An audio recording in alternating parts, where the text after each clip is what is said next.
तो अभी recently venom the last dance movie का ट्रेलर आया था जो कि बहुत सारे लोगों को पसंद आ रहा है और इस मूवी को देखने के लिए बहुत सारे लोग एक्साइटेड हैं। ये मूवी वेनम सीरीज की तीसरी और आखिरी मूवी है, तो मैंने सोचा क्यों ना इसके पिछले दोनों पार्ट्स को एक्सप्लेन कर दिया जाए, ताकि ऐसा ना हो कि आप वेनम 3 देख रहे हो और आपको मूवी की स्टोरी सर के ऊपर से चमाटे मार के जा रही है। खैर, तो आज इस वीडियो में मैं वेनम 1 को पूरी तरह एक्सप्लेन करने वाला हूँ और फिर दूसरी वीडियो में मैं वेनम 2 को पूरी तरह एक्सप्लेन करूंगा। तो फटाफट से आप लोग रेडी हो जाओ, वीडियो को शुरू करते हैं। मूवी की शुरुआत में हम देखते हैं कि एक स्पेसशिप एक प्लेनेट का टूर करके अर्थ की तरफ वापस आ रही होती है, पर जमीन पर लैंड होने से पहले ही उस स्पेसशिप में आग लग जाती है, जिसकी वजह से वो जमीन पर आकर तबाह हो जाती है। इसमें 4 चिपचिपे अजीब से एलियंस के सैंपल मौजूद थे और इसके अलावा इसमें कुछ एस्ट्रोनॉट्स भी थे। जिस कंपनी की ये स्पेसशिप है उस कंपनी का ओनर, जिसका नाम कार्टन ड्रेग है, जो मूवी का मेन विलन भी है, वो इन्वेस्टिगेशन टीम को उस जगह भेजता है जहाँ पर स्पेसशिप तबाह हुई है और उधर की सारी सिचुएशन वो अपने हेडक्वार्टर में बैठकर लाइव कैमरे के थ्रू स्क्रीन पर देख रहा होता है। उसको पता चलता है कि जितने भी एस्ट्रोनॉट उस शिप में थे वो सारे मर चुके हैं और उस शिप में जो 4 एलियन के सैंपल थे उसमें से सिर्फ 3 सैंपल जो है वो इन्वेस्टिगेशन टीम को मिलते हैं। तभी पता चलता है कि एक एस्ट्रोनॉट अभी भी जिंदा है। तो जब उसे एम्बुलेंस में बिठाकर हॉस्पिटल ले जा रहे होते हैं तो वो स्ट्रक्चर से उड़ जाता है। उसके हाथ से एक अजीब सी ब्लैक सी चीज निकलती है जो उस एम्बुलेंस में मौजूद लेडी पुलिस ऑफिसर को पकड़ लेती है। वो अपने दूसरे हाथ से भी कुछ ब्लैक सी चीज निकालता है और ड्राइवर को मार देता है, जिसकी वजह से वो एम्बुलेंस रोड पर क्रैश हो जाती है और उस एम्बुलेंस को चीर कर वो लेडी पुलिस ऑफिसर बाहर निकलती है और वहां से चले जाती है। दरअसल होता यह है कि जब स्पेसशिप जमीन पर क्रैश होती है तो उसमें मौजूद 4 एलियंस के सैंपल में से एक भाग जाता है और वो एक एस्ट्रोनॉट के अंदर चला जाता है। जहां सारे एस्ट्रोनॉट मर चुके होते हैं वहीं वो एक एस्ट्रोनॉट उस एलियन की वजह से जिंदा होता है। तो अब वो एलियन लेडी पुलिस ऑफिसर में है। फिर अगले सीन में हम देखते हैं कि मूवी का मेन एक्टर, जिसका नाम एडी ब्रॉक है, जो एक रिपोर्टर है, तो जिस कंपनी में वो काम करता है उस कंपनी में एडी का बॉस उसे अपने पास बुलाता है। तो जब एडी उससे मिलता है तो उसका बॉस उसे बताता है कि उसे कार्टन ड्रेक के साथ इंटरव्यू करना होगा। एडी पहले ना कर रहा होता है लेकिन उसके बाद वो मान जाता है। अगले सीन में एडी जब अपनी गर्लफ्रेंड का लैपटॉप यूज कर रहा होता है तो उसके लैपटॉप में लाइफ फाउंडेशन की तरफ से एक मेल आती है जिसमें लाइफ फाउंडेशन के ओनर कार्टन ड्रेक से रिलेटेड इंफॉर्मेशन होती है, जिसमें लिखा होता है कि उसने अपने एक्सपेरिमेंट के लिए 3 लोगों की जानें ली हैं। फिर उसके अगले सीन में जब एडी कार्टन ड्रेक का इंटरव्यू ले रहा होता है तो तब एडी उससे आउट ऑफ सिलेबस सवाल पूछने लगता है, जिसकी वजह से उसको गार्ड्स के जरिए धक्के मारकर उस जगह से निकाल दिया जाता है और इसी के साथ साथ उसकी नौकरी भी चले जाती है। फिर अगले सीन में हम देखते हैं कि वो पुलिस लेडी, जिसके अंदर सिम्बियोट है, वो एक मार्केट में आती है। उसे बहुत भूख लगी होती है तो वो वहाँ एक दुकान पर आकर खाना खाना शुरू कर देती है और जैसे ही शॉप का ओनर उससे पैसे मांगता है तो वो अपने हाथ को एक तलवार की शेप बनाकर उसे पैसे दे देती है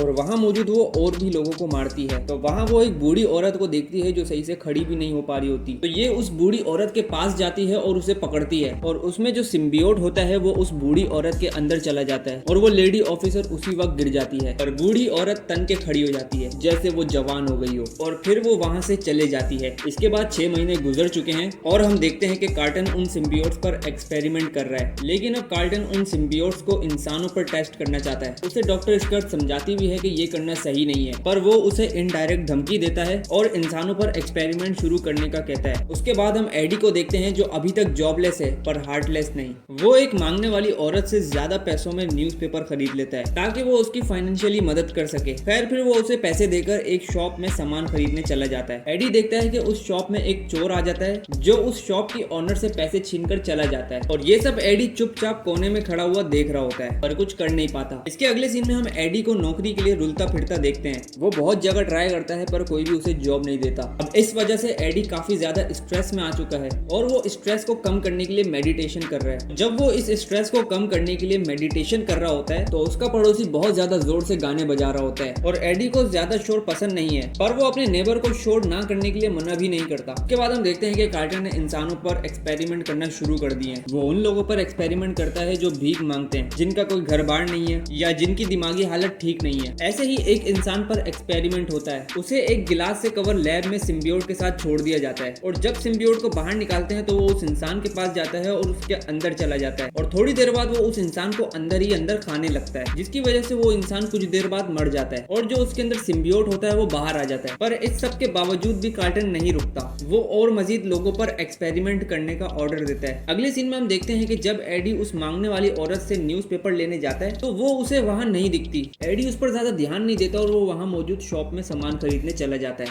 वहाँ उसकी मुलाकात डॉक्टर स्कर्ट से होती है। वो उससे मदद मांगती है और अपना कार्ड भी देती है, पर जैसे ही एडी को पता चलता है कि ये लाइफ फाउंडेशन से है तो वो उसे इस काम के लिए मना कर देता है। वो उसे बताती है कि कार्टन अपनी लैब में गरीब लोगों पर एक्सपेरिमेंट कर रहा है। वो उनसे ऐसे एग्रीमेंट्स पर साइन करवा रहा है जिनके बारे में उनको पता ही नहीं है, पर एडी उसे मना कर देता है और वहां से चला जाता है। अगले सीन में हम देखते हैं कि एडी इस बारे में काफी ज्यादा सोचता है और क्योंकि उसके पास और कोई काम करने को है ही नहीं और उसके पास कोई और रास्ता भी नहीं है, तो वो डॉक्टर स्कर्ट की मदद करने के लिए तैयार हो जाता है। उसके बाद के सीन में हम देखते हैं कि डॉक्टर स्कर्ट एडी को किसी तरह अपनी कार में छुपाकर लैब में एंटर हो जाती है। वहां वो एडी को बताती है कि कार्टन इंसानों को सिम्बियोट्स के साथ जोड़ना चाहता है ताकि वो स्पेस में एक साथ रह सकें। अब वो एडी को सारी बातें बता ही रही होती है कि वहां पर एक गार्ड आ रहा होता है, जिसको देखकर वो एडी को अंदर भेज देती है और खुद उस गार्ड का ध्यान भटकाती है। तो जब एडी अंदर जाता है तो अपना काम शुरू कर देता है। वो वहाँ कुछ इंसानों को भी देखता है, वहीं वो उस मांगने वाली औरत को भी देखता है जो उससे मदद मांगती है। वो उसे बाहर निकालने के लिए दरवाजा तोड़ देता है और जैसे ही वो दरवाजा तोड़ देता है वो औरत उसकी ओर तेजी से भागती हुई आती है और उसे पकड़ लेती है।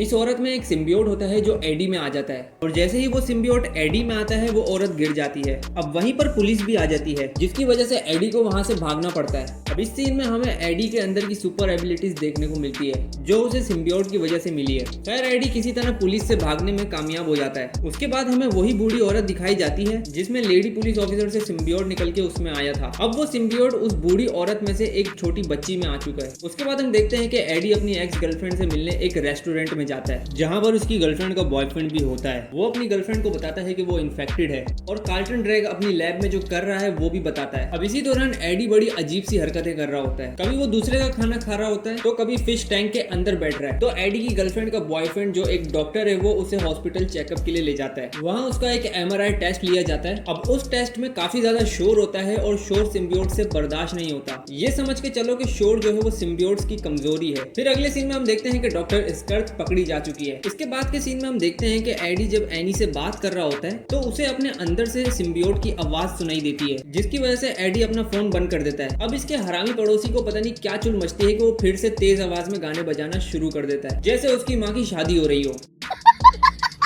खैर तो एडी से आवाज बर्दाश्त नहीं होती तो वो अपने पड़ोसी का दरवाजा बजाता है और उसे आवाज हल्की करने को कहता है, पर कुत्ते की तुम तो टेढ़ी की टेढ़ी रहती है। वो एडी को मना कर देता है। तो एडी उसे कुछ इस तरह से डराता है जिससे काम बन जाता है। अगले सीन में कार्टन डॉक्टर स्कर्ट से उस बंदे का नाम पूछता है जो उसके साथ लैब में आया था, जिसके अंदर वो सिम्बियोट है, मतलब एडी ब्रोक की बात हो रही है। कार्टन एडी ब्रोक को जानता है पर उसे नहीं पता कि वो सिम्बियोट उसके अंदर है। खैर वो डॉक्टर स्कर्ट से वादा करता है कि वो अपने काम करने का तरीका चेंज कर देगा और डॉक्टर स्कर्ट उसे एडी के बारे में बता देती है, लेकिन कार्टन उसे धोखा दे देता है और वहां मौजूद सिम्बियोट के हाथों उसे मरवा देता है। अगले सीन में हम देखते हैं कि पुलिस एडी के घर का दरवाजा बजा रही है। उसके अंदर से सिम्बियोट की आवाज आती है कि दरवाजा मत खोलना, लेकिन एडी फिर भी दरवाजा खोलता है और उसे पुलिस पकड़ लेती है। अब यहाँ पर हमें एक बहुत बढ़िया एक्शन सीन देखने को मिलता है जिसमें एडी पुलिस से बच के भाग रहा होता है और कुछ देर बाद हमें प्रॉपर उस सिम्बियोट का लुक दिखाया जाता है जो इतना खतरनाक है कि वो एक पुलिस ऑफिसर का सर चबा जाता है और फिर वो वहां से किसी तरह भाग जाता है। फिर वो एक जगह जाकर रुक जाता है और वो एडी के अंदर से कुछ इस तरह अपना मुंह बाहर निकाल के उससे बात करता है। एडी उससे पूछता है कि तुम कौन हो। वो बताता है कि मैं हूँ वेनम और वो उसे ये भी बताता है कि तुम मेरे होस्ट हो। एडी उससे पूछता है कि तुम चाहते क्या हो। वो उसे बताता है कि वो उसी प्लेनेट पर वापस जाना चाहता है जहाँ से वो आया है और उधर जाने के लिए उसे कार्टन ड्रैग के रॉकेट का इस्तेमाल करना होगा। फिर उसके बाद हम देखते हैं कि एडी जिस कंपनी में काम करता था तो उसी कंपनी में अपने बॉस के ऑफिस में वो एक नोट छोड़ता है जिसमें कार्टन ड्रैग के खिलाफ सबूत हैं। अब जैसे ही वो नीचे आता है तो वहाँ पर फिर से पुलिस आ जाती है और फिर क्या था, वेनम एक एक को उसके हिस्से का प्रसाद दे देता है। अब वहीं पर एनी भी आ जाती है जो उसे हॉस्पिटल लेकर जाती है। अगले सीन में हम देखते हैं कि कार्टन ड्रैग अपनी लैब में खड़ा हुआ होता है और वहीं पर वो छोटी बच्ची आ जाती है जिसके अंदर सिम्बियोट है। वो कार्टन को पकड़ती है और उसमें जो सिम्बियोट होता है वो कार्टन में आ जाता है। उसके बाद एडी हॉस्पिटल में होता है और डैन उसे बताता है कि ये सिम्बियोट उसे अंदर ही अंदर खा रहा है। तो वो वहाँ पर नॉइस क्रिएट करके सिम्बियोट को एडी की बॉडी से अलग कर देते हैं। देन एडी वहाँ से चला जाता है पर वो सिम्बियोट भी उस जगह से निकल जाता है और एक कुत्ते में घुस जाता है। इसके अलावा एडी को भी पुलिस पकड़ लेती है और उसे कार्टन ड्रैग के पास ले जाते हैं। इसी के साथ साथ वो कुत्ता जिसमें वेनम घुस जाता है वो एनी को ढूंढता है और उसमें घुस जाता है। फिर उसके बाद पुलिस वाले एडी को पकड़ के कार्ल्टन की लैब में ले आते हैं और वहाँ कार्ल्टन उससे पूछता है कि वेनम कहाँ है और एडी उसे कहता है कि मुझे नहीं पता वो कहाँ है। फिर अचानक से कार्ल्टन के अंदर का सिम्बियोट बाहर आ जाता है, जिस तरह वेनम एडी की बॉडी से बाहर आता है। तो वो उससे यही सेम सवाल पूछता है जिसका एडी सेम जवाब देता है। फिर वो वापस से इंसान बन जाता है और अपने आदमियों को एडी को मारने का कहता है। उसके आदमी एडी को जंगल में ले जाते हैं और उसे मारने ही वाले होते हैं कि वहाँ एनी आ जाती है और उन सबको गीली पप्पी देती है। बड़ा हरामी हो बेटा। और एडी को बचा लेती है और वेनम वापस से एडी की बॉडी में आ जाता है। वेनम एडी को बताता है कि कार्ल्टन की बॉडी में जो सिम्बियोट है उसका नाम रियोट है, जो इन तमाम सिम्बियोट्स का चीफ कमांडर है। अगर उसे नहीं रोका तो वो कार्टन ड्रैग के रॉकेट में बैठ के अपने जैसे करोड़ों सिम्बियोट्स को अर्थ पर ले आएगा, जो इस पूरी दुनिया को तबाह कर देंगे। तो एडी वेनम से कहता है कि तुम भी तो यही चाहते थे, जिस पर वेनम कहता है कि वो भी पहले यही चाहता था पर अब उसे ये दुनिया बहुत पसंद आ रही है और वो अपने प्लेनेट में वापस नहीं जाना चाहता। वो एडी को ये भी बताता है कि अपने प्लेनेट में वो एक लूजर था और यहाँ पर वो एक बॉस है, इसलिए वो यहाँ रहना चाहता है और अपने प्लेनेट नहीं जाना चाहता। फिर अगले सीन में हम देखते हैं कि कार्ल्टन रॉकेट को लॉन्च करने ही वाला होता है कि उसका एक एम्प्लॉय लॉन्च को रोकने की कोशिश करता है, जिसकी वजह से रियोट उसे मार देता है और साथ ही साथ वो पूरे ऑफिस को तबाह कर देता है। और फिर वो उस रॉकेट में बैठने जा रहा होता है पर वहाँ पर वेनम आ जाता है जो उसे रोकने की कोशिश करता है। और यहाँ हमें वेनम और रियोट के बीच में एक बढ़िया फाइट देखने को मिलती है, पर रियोट वेनम पे भारी पड़ रहा होता है तो वहाँ एनी आ जाती है और वहाँ सिस्टम के थ्रू नॉइज क्रिएट करती है और क्योंकि नॉइज सिम्बियोट की कमजोरी होती है तो वो कार्ल्टन और एडी के अंदर से निकल जाते हैं और फिर इन दोनों के बीच हैंड टू हैंड फाइट हो रही होती है, जिसमें एडी जीत रहा होता है। पर तभी रियोट सिम्बियोट आ जाता है जो कार्ल्टन की बॉडी में घुसकर एडी को खत्म कर देता है और उसे मारने के बाद वो रॉकेट की ओर जाता है जिसे लॉन्च होने में सिर्फ 10 सेकंड बचे हैं। पर अचानक से वेनम सिम्बियोट एडी के पास आता है और उसके अंदर चला जाता है, जिससे एडी वापस जिंदा हो जाता है और वो उस रॉकेट की तरफ जाता है और उसे चीर देता है, जिससे रॉकेट तबाह हो जाता है। और चूंकि वेनम रॉकेट की ओर जितनी देर में जाता है तब तक रियोट उस रॉकेट में बैठ चुका होता है। तो जब वो रॉकेट तबाह होता है तो कार्ल्टन और रियोट दोनों मर जाते हैं। फिर उसके बाद हम अगले सीन में देखते हैं कि एडी वेनम को समझा रहा होता है कि तुम सिर्फ उन्हीं लोगों को खाओगे जो बुरे हैं। और वेनम से बातें करते करते वो उसी शॉप में आ जाता है जो हमने मूवी की शुरुआत में देखी थी। तो जब एडी सामान खरीद रहा होता है तो वहाँ एक चोर आ जाता है जो आए दिन इस शॉप में चोरी करता है। तो जब वो चोर चोरी कर रहा होता है तो एडी वेनम बनकर उसके पास आता है और उसका सर खा जाता है एंड देन मूवी खत्म। फिर उसके बाद हमें एक क्रेडिट सीन दिखाया जाता है जिसमें एडी प्रिजन में एक कैदी से मिलने जाता है जिसका नाम है क्लेटस कैसिडी। ये एक सीरियल किलर है और वो एडी को आगाह कर देता है कि वो इस जेल से बाहर निकलेगा और कत्लेआम करेगा, जिसे कहते हैं कार्नेज, जो वेनम 2 का मेन विलन है। और फिर ये मूवी पूरी तरह खत्म हो जाती है। तो आई होप आप लोगों को ये वीडियो अच्छी लगी होगी। अच्छी लगी तो इस वीडियो को कर दो लाइक, चैनल को कर दो सब्सक्राइब। मैं मिलता हूँ आप लोगों से नेक्स्ट वीडियो में। Thank you so much for watching. Bye bye.